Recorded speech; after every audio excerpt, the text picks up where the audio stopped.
माननीय माजी आमदार विजयराज शिंदे साहेब, जिल्हा रुग्णालय बुलढाणा मतदारसंघातील महसूल आरोग्य विभागातील भ्रष्टाचाराकडेही नजर टाका। माननीय माजी आमदार विजयराव शिंदे यांनी ओपन स्पेस गैरव्यवहार धाडसाने उघड करून नगर परिषदांच्या गैरव्यवस्थेत खळबळची बातमी समोर आली।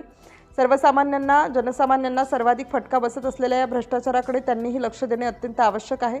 महसूल विभागातील तत्कालीन मंडळ अधिकारी विजय दत्तात्रय टेकाळे यांच्या अबाधित दादागिरीपूर्ण भ्रष्टाचार आजही सुरू असून त्यांच्यावर शेकडो कोटींच्या बेकायदेशीर संपत्ती जमवण्याचा आरोप आहे। जमीन फेरफार, तुकडेबंदी, सातबारा, न्यायालयीन आदेशांची पायमल्ली अशा शेकडो प्रकारांचे ठोस पुरावे प्रसारमाध्यमांनी जिल्हाधिकारी, उपविभागीय अधिकारी, लाचलुचपत विभाग, महसूल आयुक्तापर्यंत पोहोचवले तरी देखील कार्यवाही शून्य। उलट डी ओपन असतानाही टेकाळीची पदोन्नती हा महसूल विभागातील निर्लज्ज भ्रष्टाचाराचा कळस आहे। आरोग्य विभागातही परिस्थिती तितकीच भीषण आहे।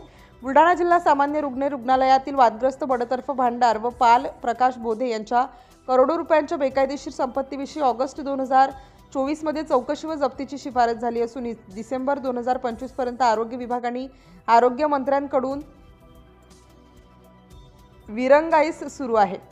भ्रष्टाचाराला शून्य सहिष्णुता घोषित करणाऱ्या राज्यात बुलढाण्यात भ्रष्टाचार अधिकारी डॉक्टर काम करतात ही जनतेला टोचणारी बाब आहे। या रॅकेट भ्रष्टाचाराकडे लक्ष द्यावं, ठोस पावले उचलली व दोषींवर कडक कारवाई व्हावी अशी जनतेची ठाम मागणी आहे। MRI मशीन बंद आहे, लिफ्ट पण बंद आहे आणि युनानी औषध, ॲलोपॅथिक, डिप्रेशन, टेन्शनचे जे सगळे गोळ्या डुप्लिकेट दर्जाच्या व प्रायव्हेट मेडिकलवरती डॉक्टर पाठवतात तिकडे कशाची सुविधा नाही बंद झाली पाहिजे व यांच्यावर तात्काळ कारवाई करण्यात यावी अशी मागणी जनतेची आहे। सरकारी रुग्णालयात करोडोंचा घोटाळा चालू आहे। कर्मचारी, डॉक्टर्स व सगळे यामध्ये इन्व्हॉल्व आहेत।